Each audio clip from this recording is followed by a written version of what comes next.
Remember when Ruslan laughed off Alex O'Connor's statement that if he were to be a Christian, he would choose Mormonism? Well, now Ruslan is back to refute Alex again, but this time he makes a really good argument for the miracle of the Book of Mormon.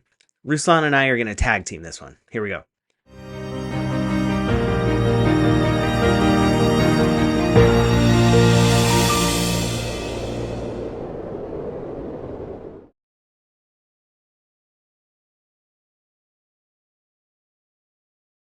It's no secret that the Church of Jesus Christ of Latter-day Saints hinges on the coming forth of the Book of Mormon. The Mormon faith can be awesome and cool, but if the Book of Mormon didn't come forth by God's power, it's just another self-help book, or worse. Now, many skeptics are pointing to a psychological phenomenon that the disciples may have experienced: mass hallucination. Is it possible that because of grief, intense stress, or psychedelic experiences, the disciples experienced group hallucinations that caused them to become martyrs for a fraudulent cause? In this video, we're going to look at this theory, what we know about hallucinations, and compare them to the accounts of the witnesses of the gold plates and the coming forth of the Book of Mormon. Will these stories hold up?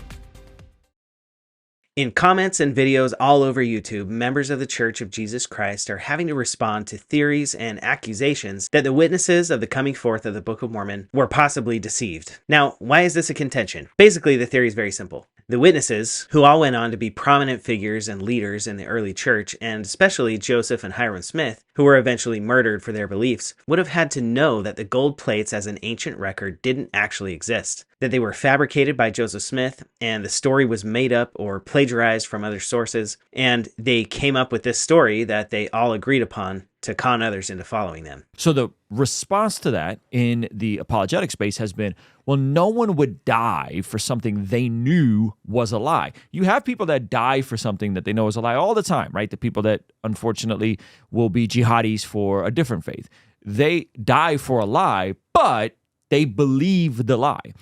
The difference with the disciples is they would have had to know and have gone on to die for a lie. That is one of the apologetics for how these ordinary, uneducated fishermen end up having this encounter with Jesus, seeing their entire trajectory changes. It's like their IQ increases.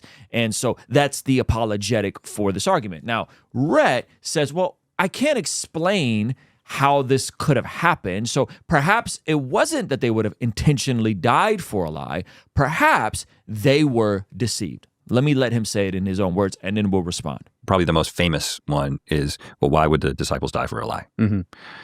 And then when I really looked into that, and then I found that, well, I don't think I can actually historically defend that anyone died for something that they knew to be a lie. Like, I think that this can be explained by them being deceived, right? They could just be wrong about what they saw or their perspective. So it's not that they would have intentionally died for a lie, which obviously sounds ridiculous. And I'm glad that Rhett is willing to acknowledge that. It's that they were deceived. We have to ask ourselves, how would they have been deceived? So because we can't logically say that these original witnesses to the Book of Mormon, or disciples, died for something they knew was a lie, there has to be a theory for how they could have been deceived, given the types of accounts we have available from them about their experiences with the plates and the angel. Alex O'Connor gave an interesting argument for mass hallucination against the resurrection that we can use as an example of the argument often made against the witnesses of the gold plates. This is the most prevalent theme around this that we heard Alex O'Connor describe when he sat down with Chris Williamson, the mass hallucination theory. Now, I wanted to be clear, I'm not saying that this is what Rhett is arguing for. I actually don't know what Rhett is arguing for with this whole different perspectives like Tekashi 6ix9ine, but this is what Alex proposed is actually a more sensible conclusion. It's an interesting argument, and it's quite powerful. However, my response has always been that this sort of process of elimination is very clever, and that's how it's usually run, but it can go the other way. I mean, imagine I were trying to prove that there was such thing as a group hallucination. I know it's extraordinary, but there was a group hallucination. And I tried to prove it by saying, well, what are the other explanations? Or maybe they lied. Well, they wouldn't do that because they wouldn't go to death. Or maybe a man rose from the dead, but come on, that doesn't happen. That breaks all the laws of physics. So the only remaining option is this. Kind of depends where you start. But it is weird. Something very strange seems to have happened on that morning. Okay, so that's Alex's theory as shared on Chris Williamson podcast. And Rhett, to be fair, does not propose that theory, but he does say this. But what seems to be pretty clear to me is that almost certain that there's some explanation for how it all started that isn't So it's interesting. He doesn't offer up another theory. We're going to do that for him. Shout out to Alex O'Connor for his theory. But he is almost certain that there's another explanation. Ironic, when earlier in the podcast, he said the thing that got him in trouble with his own faith is the need to be certain. Check this out. Certainty is a really important aspect of religious faith, and especially Christianity, and especially evangelical Christianity. Being certain and being right about these things comes at a premium. It is really, really important. So I thought that being certain was very important. Like this is a big problem for me now, is to not settle on what I think I figured out, to be really doubtful of my particular perception of the world, to say, well, I know that I'm wrong about some stuff, and there's a lot of stuff that I'm not sure about, but I can struggle with wanting to latch on to certain ideas and be, well, I've got this figured out. You start trying to build this worldview. I don't know what to do with that. All right, let's help Rhett. Let's help Rhett out with this mass hallucination theory. Yeah, it is a little funny that someone would be so certain that the Book of Mormon is anything but a miracle, especially when it comes to people who believe in biblical miracles. Anyway, yeah, let's help him out with this mass hallucination theory. Okay, now check out this clip of Dr. Dominic Sportelli, who is a psychiatrist and an expert in this field, giving us an explanation of what hallucinations are. So hallucination is a sensory experience, meaning one of your senses, we have 5 senses, right? So one of your senses that is experiencing something in the absence of an external stimulus. And I know that sounds crazy, fancy, scientific, but basically it means that any one of your 5 senses is experiencing something that is not real. It's not there. But we have visual, right? We have our sight, and our sight can go wrong, right? So we could see people, we could see animals, we could see objects, we could see colors and shapes that they're not there. Now, this is important because we're talking about hallucinations, the 5 senses, something is going awry. We can diagnose, or actually our differential diagnosis will be different for different hallucinatory presentations. And what I mean by that is when people have visual hallucinations, when they're seeing something that isn't really there, that makes us think as doctors, okay, wait a second here. Is this neurological? Is this a Lewy body dementia? Is this an eye issue? Is this a substance intoxication? Is this a withdrawal? And the reason I say that is because visual hallucinations are not super common in psychosis. So if someone's saying to you that they're seeing things that aren't there, it sort of expands your differential diagnosis, which is sort of your list of things that might be causing that. So it's interesting that Dr. Dominic says that visual hallucinations are not triggered by a form of psychosis. They're actually connected to neurological issues or vision or a withdrawal from a substance. What I'm saying is, if we look at sightings of the Virgin Mary, where all people are claiming a visual sighting, that is not the same as someone that is having an up-close encounter that's both visual, that they can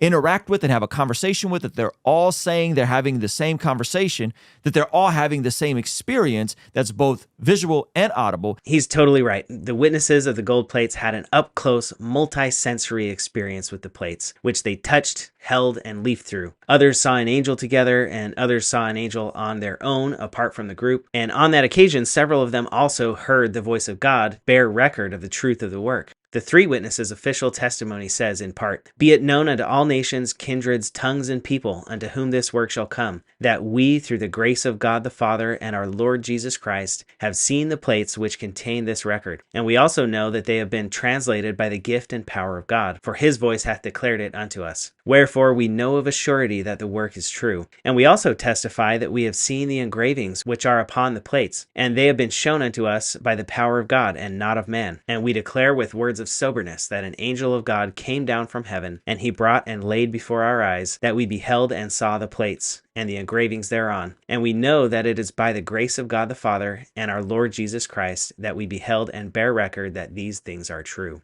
The 8 witnesses' official testimony says, "Joseph Smith, Jr., the translator of this work, has shown unto us the plates of which hath been spoken, which have the appearance of gold. And as many of the leaves as the said Smith has translated, we did handle with our hands. And we also saw the engravings thereon, all of which has the appearance of ancient work and of curious workmanship. And this we bear record with words of soberness, that the said Smith has shown unto us, for we have seen and hefted, and know of a surety that the said Smith has got the plates of which we have spoken."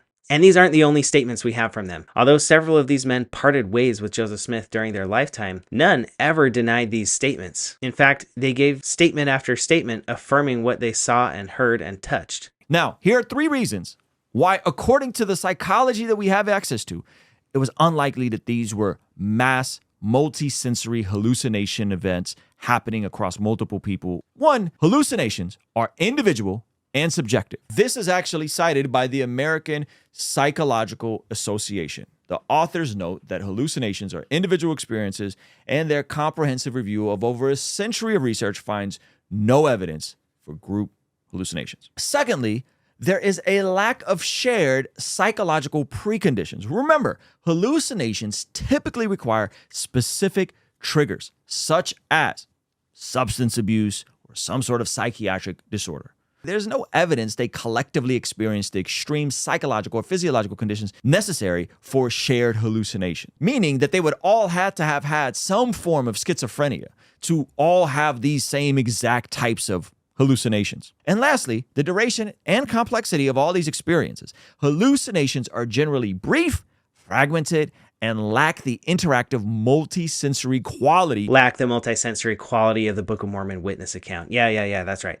Such extended, coherent, and multisensory experiences are inconsistent with the fleeting nature of hallucinations. So in closing, in order for these mass hallucination multisensory experiences to be true, they'd have to be a miracle. So it sounds like, in an attempt to explain away what happened, the skeptic is willing to create another miracle in a worldview that doesn't even allow for miracles. Remember, they're starting with the presupposition that nothing miraculous can happen. And in them being certain that nothing miraculous can happen, there's nothing to see here, folks. They've created another miraculous mass hallucination, multisensory event. So in conclusion, in order for mass hallucinations to be true, it'd have to be one of 2 things: wildly insane or miraculous. I've got to hand it to him. I think Ruslan did a great job defending the miracle of the coming forth of the Book of Mormon against this group hallucination theory from atheists and non-LDS Christians. Now remember, all of this is what we do when it comes to defending the faith. Thanks, Ruslan, for helping us defend the faith. The Church of Jesus Christ of Latter-day Saints is Christ's church restored on the earth today, with prophets and apostles who receive ongoing revelation. And the Book of Mormon is evidence of Joseph Smith's prophetic calling. Its witnesses gave testimony to the world of the plates and the truth of its miraculous coming forth. And now I add my testimony to theirs.